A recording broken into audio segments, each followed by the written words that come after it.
Assalamualaikum warahmatullahi wabarakatuh. Jumpa kembali bersama Yasdar TV.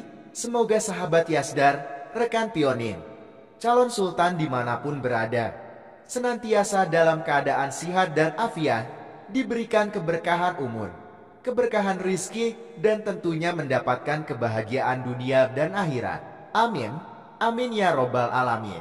Pada tayangan kali ini, admin bermaksud mengajak semua sahabat pionir untuk memahami Project Pi Network secara ilmiah dan logis, karena hal ini yang kemudian bisa menguatkan rasa optimisme kita terhadap proyek besar ini, sekaligus memberi jawaban segelintir orang yang selama ini nyinyir dan berusaha merusak Project Pi Network melalui berbagai cara yang padahal tidak akan pernah melemahkan kesungguhan pionir sebagai mitra proyek yang pada akhirnya nanti membuat para penyinyir itu menyesal tiada akhir. Akan tetapi, seperti biasa, sebelum admin lanjutkan, jangan lupa like, komen, subscribe, dan share tayangan ini jika dirasa ada manfaatnya untuk orang banyak.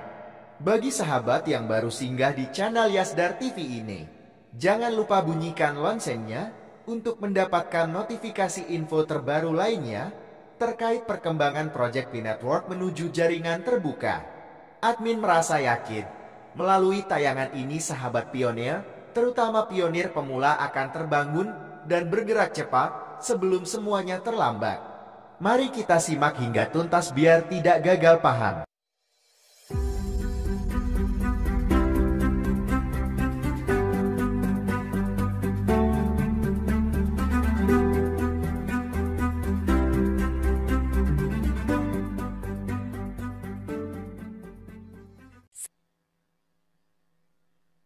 Dalam dunia cryptocurrency yang terus berkembang, pemain baru telah muncul. Ini disebut jaringan PI.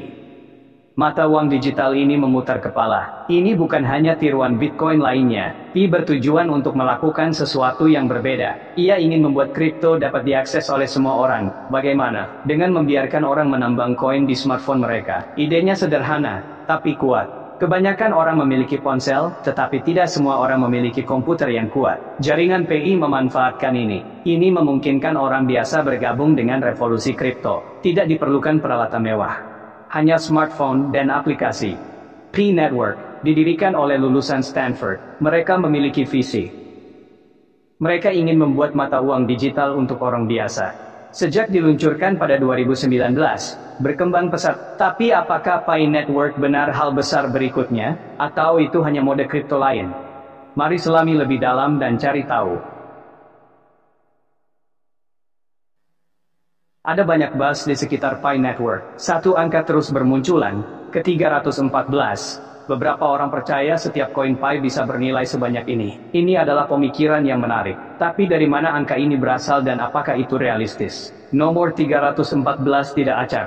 Ini adalah referensi ke konstanta matematika panjang Pi sekitar ke-3,14. Ini adalah anggukan cerdas untuk nama jaringan. Tapi itu tidak didasarkan pada analisis ekonomi apapun. Ini lebih merupakan target harapan daripada prediksi. Namun, itu menangkap imajinasi orang. Jika Pi mencapai $314, itu akan luar biasa. Pengadopsi awal akan menjadi kaya dalam semalam. Tapi kita harus realistis. Pasar kripto tidak dapat diprediksi. Banyak faktor yang mempengaruhi nilai koin. Sangat penting untuk mendekati Pi dan semua kripto dengan hati-hati dan skeptis.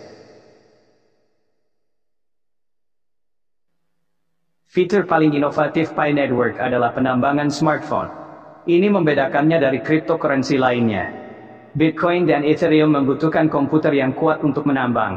Pi hanya membutuhkan smartphone. Ini membuatnya dapat diakses oleh hampir semua orang. Ini adalah pengubah permainan di dunia kripto. Prosesnya sederhana. Pengguna mengunduh aplikasi Pi. Mereka kemudian keberatan dengan mengetuk tombol setiap hari. Ini bukan pertambangan tradisional. Itu tidak memecahkan masalah matematika yang kompleks. Sebaliknya, ini lebih seperti check-in. Pengguna memvalidasi kehadiran mereka dan berkontribusi pada keamanan jaringan. Pendekatan ini menggunakan energi yang jauh lebih sedikit daripada penambangan kripto tradisional. Accessibility ini revolusioner. Ini membuka kripto untuk miliaran orang. Namun, pendekatan ini memiliki kritik. Ada yang bilang itu bukan penambangan sungguhan. Pi Network perlu mengatasi masalah ini seiring pertumbuhannya. Open Mindset peluncuran adalah momen penting bagi Pi Network. Ini menandai transisi dari pengujian ke kenyataan. Sebelum ini, Pi ada di ekosistem tertutup. Sekarang ia melangkah ke dunia yang lebih luas. Ini adalah masalah besar. Saat itulah Pi menjadi cryptocurrency nyata yang dapat diperdagangkan. Peluncuran membawa banyak perubahan. Koin Pi akan memiliki nilai nyata. Pengguna dapat mentransfernya dengan bebas. Mereka juga dapat menggunakannya untuk membeli barang dan jasa. Ini adalah saat kita akan melihat apakah PAI dapat memenuhi janjinya. Bisakah itu menangani jutaan transaksi? Apa akan tetap aman? Ini pertanyaan kritis. Terlepas dari tantangannya, mainnet yang terbuka sangat menarik. Ini adalah puncak dari kerja bertahun-tahun. Jutaan pengguna sangat ingin melihat apa yang terjadi. Ini adalah momen penting dalam perjalanan Pi. Bagian 5, Komunitas Pi Global. Perkuat angka. Aset terbesar Pi Network adalah komunitasnya. Jutaan orang di seluruh dunia telah bergabung. Mereka datang dari semua lapisan masyarakat. Dari mahasiswa hingga profesional. Dari kota ke daerah pedesaan. Komunitas yang beragam ini adalah tulang punggung Pi. Itulah yang membedakan Pi dari banyak cryptocurrency lainnya. Komunitasnya tidak hanya besar, itu juga aktif dan terlibat. Pengguna berinteraksi setiap hari melalui aplikasi. Mereka mengundang teman dan keluarga. Mereka membahas kue di media sosial. Ini menciptakan efek jaringan. Semakin banyak orang bergabung, Pi menjadi lebih berharga. Ini adalah siklus pertumbuhan yang memperkuat diri. Komunitas yang kuat ini memiliki beberapa manfaat. Ini menyediakan basis pengguna yang sudah jadi untuk kue. Bahkan jika sebagian kecil pengguna mengadopsi kue untuk transaksi dunia nyata, itu bisa lepas landas dengan cepat. Namun, komunitas besar juga membawa tantangan. Jaringan perlu menyeimbangkan pertumbuhan dengan kepuasan pengguna. Bagian 6. Rintangan peraturan, menavigasi, lanskap hukum. Saat jaringan Pi tumbuh, ia menghadapi pengawasan peraturan yang meningkat. Cryptocurrency beroperasi dalam lanskap hukum yang kompleks. Negara yang berbeda, memiliki aturan yang berbeda. Beberapa ramah kripto, yang lain lebih ketat. Pi harus menavigasi labirin peraturan ini. Ini adalah tantangan yang signifikan. Salah satu masalah utama adalah klasifikasi. Apakah cryptocurrency keamanan, sesuatu yang lain sama sekali? Jawabannya, bisa memiliki implikasi hukum yang besar. Ini bisa mempengaruhi bagaimana Pi dikenakan pajak. Ini mungkin menentukan siapa yang bisa menggunakan Pi dan bagaimana caranya. Ini adalah pertanyaan kompleks tanpa jawaban yang mudah. Tantangan lainnya adalah kepatuhan, anti pencucian uang dan kenali pelanggan Anda. Aturan ketat. Pi harus memastikannya memenuhi persyaratan ini. Terlepas dari tantangan ini, regulasi tidak semuanya buruk. Jika Pi dapat menavigasi regulasi dengan sukses, itu bisa mendapatkan keuntungan.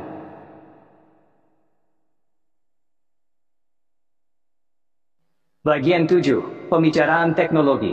Inovasi blockchain, Pi. Pada intinya, jaringan Pi dibangun di atas teknologi blockchain. Tapi itu bukan hanya blockchain lain. Pi bertujuan untuk berinovasi.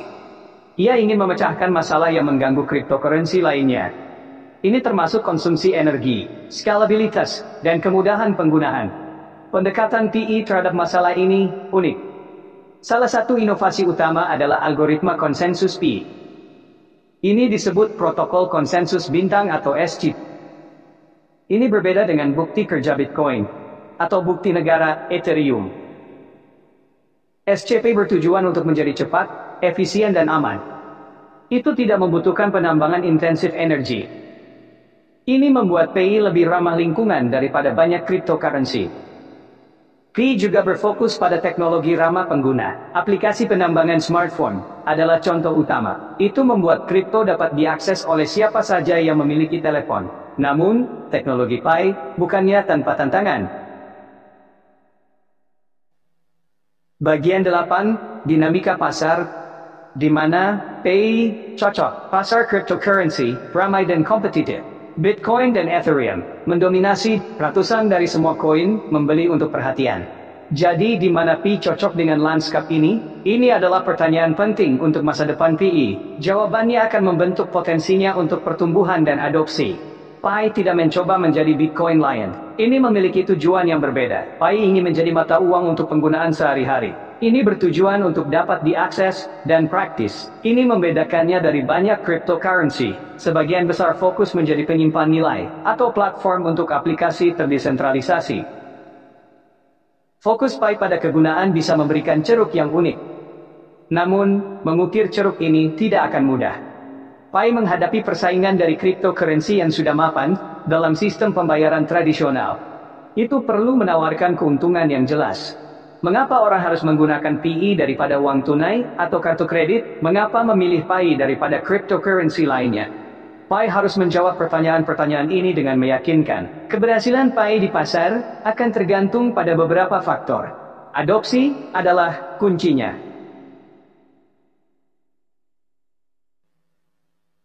Bagian 9. Aplikasi dunia nyata di luar digital gold. Agar PI berhasil, ia membutuhkan aplikasi dunia nyata. Tak bisa hanya jadi aset spekulatif. PI bertujuan untuk menjadi mata uang fungsional. Ini berarti orang harus dapat menggunakannya dalam kehidupan sehari-hari mereka. Mari kita jelajahi beberapa kegunaan potensial untuk PI. Salah satu aplikasi yang jelas adalah pembayaran. PI bisa digunakan untuk membeli barang dan jasa. Ini bisa sangat berguna untuk transaksi internasional. PI tidak memiliki batas atau nilai tukar. Ini bisa membuatnya menarik untuk perdagangan global. Usaha kecil mungkin mengadopsi kue untuk menghindari biaya kartu kredit. Individu dapat menggunakannya untuk mengirim uang ke keluarga di luar negeri. Potensi penggunaan lainnya adalah transaksi mikro. Ini adalah pembayaran kecil yang seringkali tidak praktis dengan mata uang tradisional. PI dapat memungkinkan model bisnis baru. Misalnya, membayar dalam jumlah kecil untuk konten atau layanan online.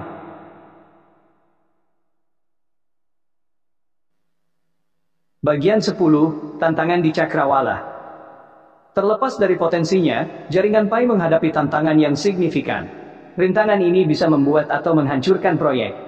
Penting untuk memahami mereka. Mari kita lihat beberapa tantangan terbesar yang harus diatasi PI. Kemampuan skala menjadi perhatian utama. Bisakah PI menangani jutaan pengguna dan transaksi? Banyak cryptocurrency berjuang dengan ini. Saat PI tumbuh, ia harus menjaga kecepatan dan efisiensi. Jika jaringan menjadi lambat atau padat, pengguna mungkin kehilangan minat. Tim PI perlu memastikan teknologi dapat menskalakan secara efektif. Keamanan adalah masalah penting lainnya.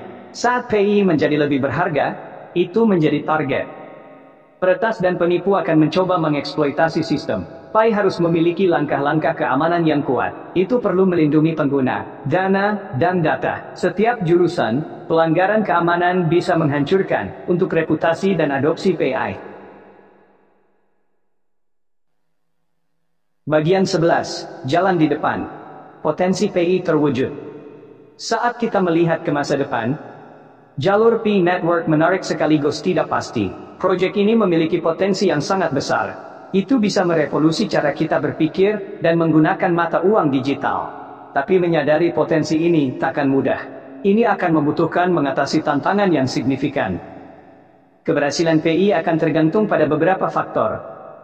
Inovasi teknologi yang berkelanjutan sangat penting. Jaringan harus berkembang untuk memenuhi permintaan yang berkembang. Adopsi pengguna sama pentingnya. PI perlu menarik dan mempertahankan jutaan pengguna aktif. Itu juga harus membangun kemitraan dengan bisnis dan institusi. Ini akan memberikan kasus penggunaan dunia nyata untuk PI. Pendidikan akan memainkan peran kunci. Banyak orang masih belum memahami cryptocurrency. PI perlu mengubah ini. Itu harus mengajarkan orang bagaimana menggunakan dan memanfaatkan. Demikian sahabat Yasdar tayangan kali ini.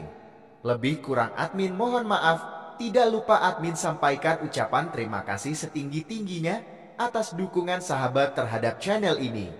Tetap semangat, tetap optimis, selalu bersyukur, tetap mengambil semua peluang dan potensi baik untuk menjemput impian masa depan yang lebih baik. Salam petir, jedar, jedar, jedar. Walau fi sabilil haq. Wassalamualaikum warahmatullahi wabarakatuh.